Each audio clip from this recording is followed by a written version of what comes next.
પ્રીમિયરમાં નાસભાગ મચી ગઈ હતી, જેમાં એક મહિલાનું મૃત્યુ થયું હતું. પોલીસને જાણ કર્યા વગર પહોંચ્યા હતા અભિનેતાની ઝલક જોવા ચાહકોનો ધસારો હતો. 4 ડિસેમ્બરે યોજાયું હતું પુષ્પા 2નું પ્રીમિયર.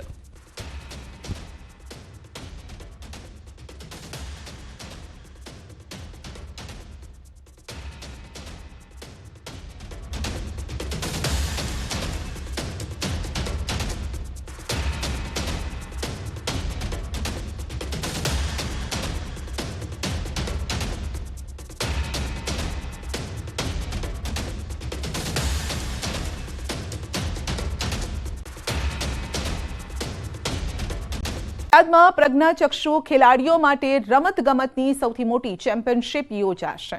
14 થી 16 ડિસેમ્બર દરમિયાન 23મી national athletics championship for the blind યોજાશે. ત્યાર સુધીમાં આ ચેમ્પિયનશિપ દિલ્હીમાં યોજાતી હતી. પ્રથમ વખત આ ચેમ્પિયનશિપ નડિયાદમાં યોજાઈ રહી છે. સ્પર્ધામાં 19 રાજ્યોના 175 સ્પર્ધકો ભાગ લેશે, જે ફૂટબોલ, કબડ્ડી, જુડો સહિતની સ્પર્ધામાં ભાગ લેશે. ઇન્ડિયન બ્લાઇન્ડ સ્પોર્ટ્સ એસોસિએશન દ્વારા આ સ્પર્ધાનું આયોજન કરાયું છે. ચેમ્પિયનશિપમાં 246 પુરસ્કારો દ્વારા દેશના ખેલાડીઓને પ્રોત્સાહિત કરવામાં આવશે. 23rd national athletics championship for the blind Nadiad में 14 तारीख से लेके 16 तक हो रहा है. ये पहली बारी स्टेट यूनिट बेस स्पोर्ट्स हो रहा है. इससे पहले हम इप्सा की हिस्ट्री में आज तक हम लोग स्टेट एप्लेशंस या इंस्टीट्यूशनल बेस्ड स्पोर्ट्स एक्टिविटीज़ करते थे. જૂનાગઢ મનપાના ટીપીઓ બિપિન ગામિત અનઅધિકૃત ગેરહાજર રહેતા કમિશનર દ્વારા આકરી કાર્યવાહી કરાઈ છે. તેમનો ચાર્જ જુડાના ટીપીઓને આપી દેવાયો છે. મકાન માલિક 35 વર્ષ પહેલા મૃત્યુ પામ્યા હોવા છતાં તેને નોટિસ આપી દીધી હતી, અને જેથી મનપાના ટીપીઓ બિપિન ગામિત સામે કાયદાનો સકંજો કસાયો છે. મહત્વનું છે કે વર્ષ 2023માં બિલ્ડિંગ ધરાશાયી થવા મામલે એફઆઈઆર થઈ હતી. આ સમગ્ર મામલે હાઈકોર્ટના આદેશથી પોલીસ તપાસનો ધમધમાટ તેજ કરાયો છે. ખેડા જિલ્લાના મૌધામાં એક વૃદ્ધ દંપતી ડિજિટલ અરેસ્ટનો ભોગ બન્યું છે. દંપતીને મુંબઈ પોલીસના નામે વોટ્સએપ કોલ કરી તેમના પાર્સલમાં ડ્રગ્સ હોવાનું કહી તેમને ડિજિટલ અરેસ્ટ કરી 61 લાખ રૂપિયા પડાવવામાં આવ્યા હતા. આ મામલે સાયબર ક્રાઇમ પોલીસ સ્ટેશન ખાતે ફરિયાદ નોંધવામાં આવી હતી, અને ત્યારે ખેડા પોલીસે ભોગ બનનારના 43 લાખ રૂપિયા ફ્રીઝ કર્યા હતા. સાયબર પોલીસ દ્વારા ગણતરીના દિવસોમાં જ ફ્રીઝ કરાયેલા 43 લાખ રૂપિયા રિકવર કરી ભોગ બનનારના ખાતામાં જમા કરવામાં આવ્યા છે. આમ પોલીસની કામગીરીથી વૃદ્ધ દંપતીના પૈસા ગણતરીના દિવસોમાં પરત મળી ગયા છે. આરોપીઓમાં જે અલગ અલગ 2 નામ એમને આપેલા છે, પરંતુ એ નામ પણ ખોટા હોવાની શક્યતા છે, કારણ કે એન્ફોર્સમેન્ટ એજન્સી તરીકે જ્યારે આ લોકો પોતાની ઓળખ વિડીયો કોલની અંદર જે આપતા હોય છે એ મોટે ભાગે નામ ખોટા નીકળતા હોય છે. અલગ અલગ પ્રકારના હોદ્દા જે દર્શાવતા હોય છે, પોતાનું બેકગ્રાઉન્ડ અલગ પ્રકારનું ઊભું કરતા હોય છે. તો એ સમગ્ર બાબત ફ્રોડ હોય છે, અને એન્ફોર્સમેન્ટ એજન્સીના નામે આવા પ્રકારનો કોઈ કોલ કરવામાં આવતા હોતા નથી. પરંતુ આ વૃદ્ધ દંપતી કોઈને કેમને આડોશી પડોશીમાં વાત પણ ન કરી અને પોતે ગભરાઈ ગયેલા, અને ખાસ કરીને એમના જે સંતાનો વિદેશમાં સ્થાયી થયેલા છે એમની ઉપર લીગલ એક્શન લેવાશે એ પ્રકારની વાત કરી. બુલેટિનમાં અત્યારે બસ આટલું જ. રજા આપશું. નમસ્કાર.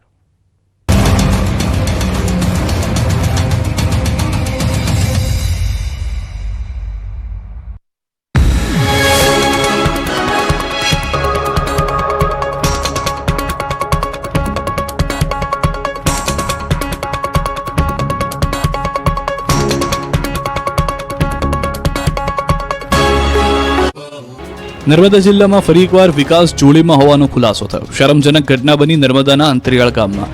સરકાર અને તંત્રની ઈચ્છાશક્તિના અભાવે ગામડાઓમાં હજુ વિકાસ પહોંચ્યો નથી.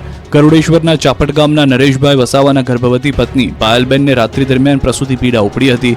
ત્યારે આ ગામમાં રસ્તાના અભાવે કોઈ સરકારી વાહન આવતું નથી, એટલે પરિવાર દ્વારા ગર્ભવતી મહિલાને સાડીની જોડી બનાવી હોસ્પિટલ લઈ જઈ રહ્યા હતા. પણ જંગલના રસ્તામાં જતા જતા પ્રસૂતિ પીડા વધી જતા તેમની ત્યાં જંગલમાં ડિલિવરી કરવામાં આવી.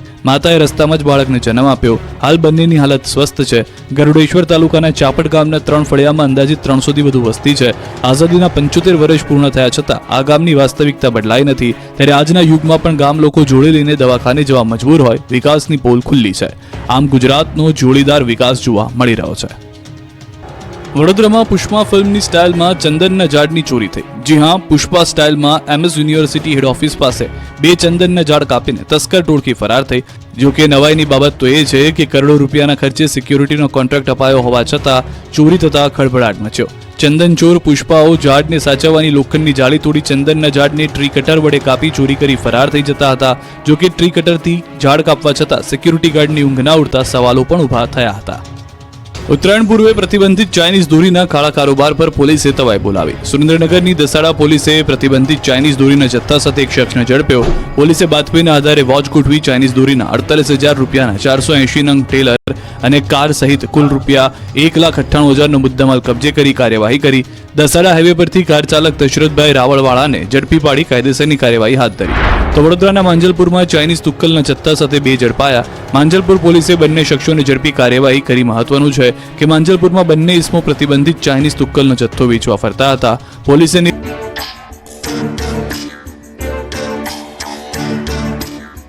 તિરુપતિ એડિબલ ઓઇલ્સ, દરેક તહેવાર હેલ્ધી તહેવાર. સુરતમાં સામાજિક તત્વોનું કઢાયું સરઘસ. ચોક બજાર પીઆઈએ કહ્યું, આ લુખ્ખાઓથી ડરવાનું નથી, તમે ઇન્ફોર્મ કરો, ટ્રીટમેન્ટ અમે કરીશું. ભરૂચમાં જીવના જોખમે ટાંકીની કામગીરીનો વિડીયો વાયરલ. સેફટી બેલ્ટ વગર ટાંકીનું કલર કામ કરી રહ્યા છે કામદારો.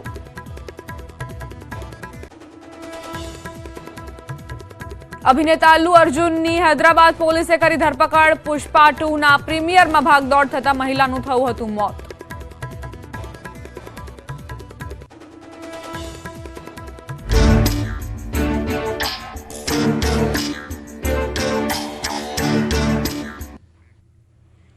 નમસ્કાર, આપ જોઈ રહ્યા છો ક્રાઇમ રિપોર્ટ. હું છું આપની સાથે દીપા શર્મા. દરેક વારદાત કંઈક અલગ જ ચિતાર રજૂ કરતી હોય છે. દરેક ઘટના પાછળ કંઈક અલગ જ રહસ્ય અને કારણ છુપાયેલું હોય છે.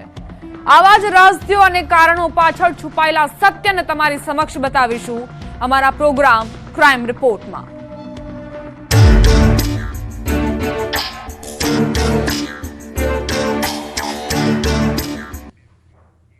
કેટલીક સામાન્ય બાબતો લોહિયાળ ખેલ ખેલાવી દેતી હોય છે.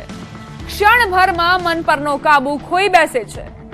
સુરતમાં કંઈક એવું બન્યું કે જેમાં કોઈનો પણ વિચાર ન કરાયો અને ખેલી દેવાયો ખુલ્લેઆમ ધ્રુજાવતો ખેલ. આખરે કેમ મોતનું કારણ બન્યું પાર્કિંગ, જોઈએ.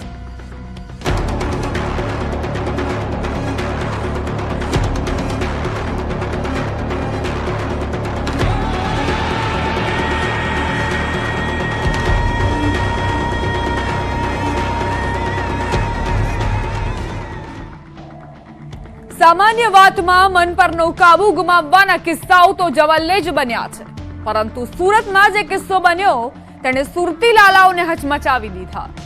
એક નાની અમથી વાતમાં ક્રોધની જ્વાળામાં આવેશમાં આવી ખેલી નાખ્યો ખુલ્લેઆમ ખતરનાક ખેલ. જોઈએ ધ્રુજાવતી હકીકત.